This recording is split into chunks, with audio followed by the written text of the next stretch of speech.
What's up guys, welcome back to yet another video. In this video I'm going to talk about the magic rep range for hypertrophy based on an article written by Greg Nuckols. Who is Greg Nuckols? If you don't know who is Greg Nuckols, then just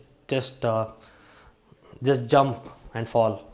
Okay, anyways guys, Greg Nuckols is a very smart fitness entrepreneur, I would like to call him, and he's the owner of Stronger by Science, so you should check him out.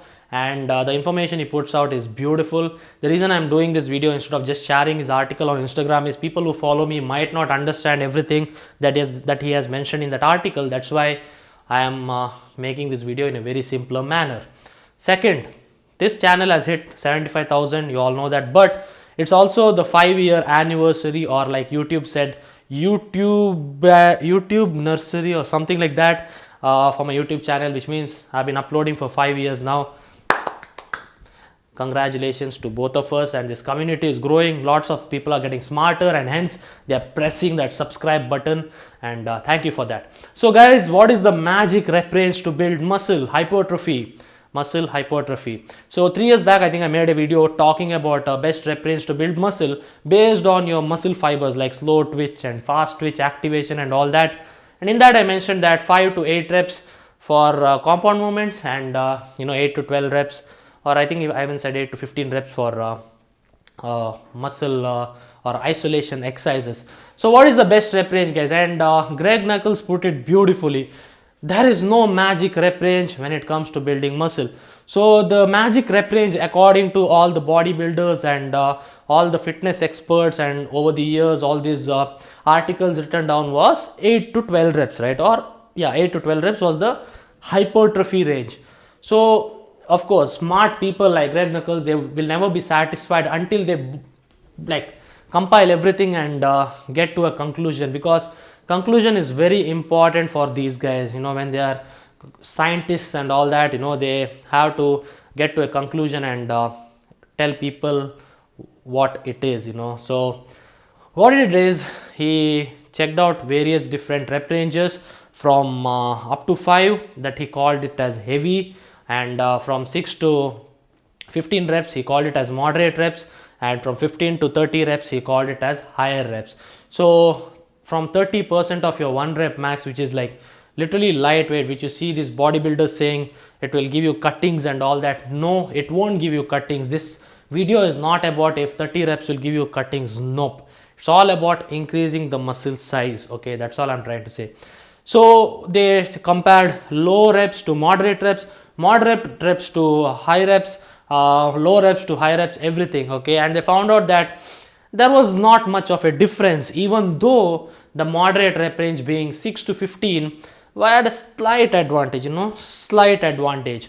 So now if you are just aware of the basic 2 things that are important when it comes to building muscle or hypertrophy, that is mechanical tension and metabolic stress. Now mechanical tension is when you're lifting heavy weights, and when you lift heavy weights you can't do that many reps. Say if you're lifting at 80% of your 1 rep max, maybe you'll be able to do 6 reps or 7 reps. So what happens is, when you're doing this many reps with heavy loads, the mechanical tension is greater, but the metabolic stress is slightly lesser.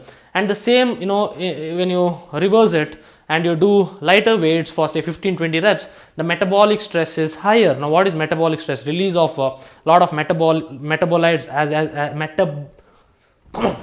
metabolites as a result of nutrient breakdown, like lactate, then they have hydrogen, you have phosphate, right? So when you do lighter weights and more reps, there is metabolic stress, but lesser of mechanical tension. So basically when you have more of one, there is the less of others. So it clearly shows that you have to train in a varied rep range. But the question for Greg Nuckols was, till how many reps can we take to build muscle? Because these days everyone is going mad over doing lot of reps for building more muscle to preserve our central nervous system. Basically when you lift heavy, right, when you lift heavy loads, like you do 3 reps, 5 reps and all that, for a continued period of time, there will be lot of stress, or your central nervous system gets taxed. So because of this, they are promoting things like light weights, higher reps, so that you give your nervous system slight bit of rest.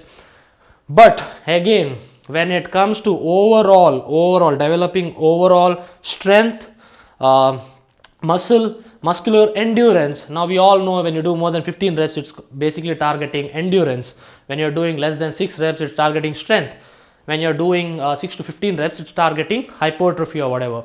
So he made a nice table, like what people think and what it actually is. It beautifully shows that you can get any kind of adaptations from any kind of rep ranges, which means even if you are doing 20 reps, you still can gain some strength.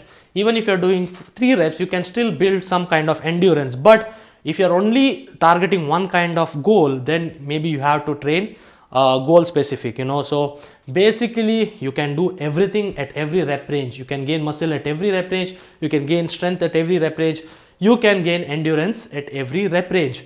But it all boils down to something called a hard set.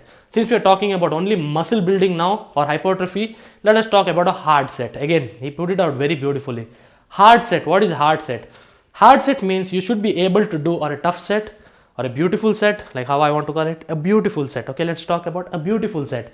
A beautiful set is somewhere or a set where you are able to do all the reps in a very nice way or a very beautiful manner, like a very nice manner, not okay. And also you should not go to failure. Okay, have 2 to 3 reps, 2 reps, I would say 2 reps in reserve. That's why I never ask anyone to go to failure, because initially for 2-3 weeks it'll be all fun, okay, and when it becomes a habit, it won't be good. Secondly, when you're doing certain exercises, let's say squat, okay, if you are not a beginner, it doesn't make sense for you to do more than 5 reps for squats. Squats is basically a progression movement where you are trying to lift heavier over time. It absolutely doesn't make sense for you to do 10 reps for squats unless you're just trying an AMRAP set, like as many reps as possible.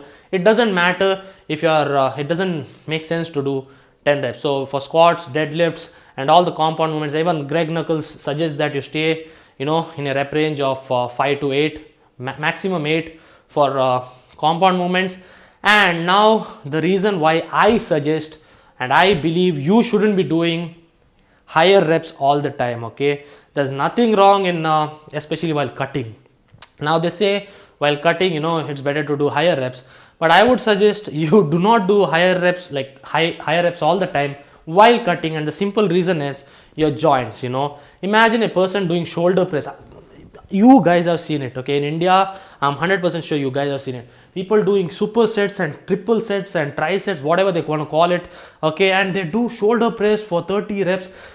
Guys, take care of your shoulders. Balancing also is a problem. So what if you do this when you're doing, oh fuck, that hurt me. So what I'm trying to say. So higher reps is all good, but again, I believe that when you do more reps, the focus reduces. And if you're doing a workout where you're doing 25 sets, it absolutely doesn't make sense for you to just do 25 reps for every set in that workout, okay. That increases your volume to a very high extent. So what I would suggest is 60 to 70% of your workout should be hard sets or beautiful sets, which means you should be, again, the sets should be tough. It should push you, okay. You should not push the sets should push you, okay. And keep 2 to 3 reps in reserve, and remaining have heavier sets, like you can even do 2 or 3 reps, a little bit like 15%, and remaining you can do your lighter sets where you're just taking your all your energy remaining, and this I would suggest you do at the end of the workout, okay. So we have drawn a circle. Now let's come to the center of it and let me give you a summary. So keep your majority of your workout where a set pushes you and not to failure, like 2 to 3 reps before failure, and take little bit of your workout where you push to the highest intensity, like 2 to 3 reps if you want to, and then take little bit of your workout on the higher rep range, 15 to 20. But it doesn't make sense going from after 20, because your focus will reduce. Remember guys, we all know about the mind muscle connection and all that. You will lose that after 20 reps unless you are Arnold. You will lose focus. So what Greg Nuckols finally suggests is please read the article. The link is in the description. So what he finally said, he also gave rep ranges for all the exercises, basic exercises that we should be doing based on your training experience as well, and you can design a workout from that as well. And if you want to know the best split for workout, check out my last video. And basically have a mixture, guys. So if you want complete development of your muscle, have a mixture of all the rep ranges, guys. And just like your personality, don't be just like this thing. You have a variety, you know, you should be able to survive in all conditions. So basically do a variety of rep ranges, but again, do not expect yourself to be doing triple drop sets with lightweight and do 100 reps, and it will eventually hurt your joints. You should remember that as well. So for more information, read the article down below. I will see you all in the next video, and I'm really happy that whatever I said like 3 years back in my video about rep ranges, nothing has changed in this video. Little bit more information. Okay, so thanks a lot for watching. Like this video, comment, subscribe. Peace out, and thanks a lot for your love and support. Okay, take flying kiss for you. No. Okay, bye guys.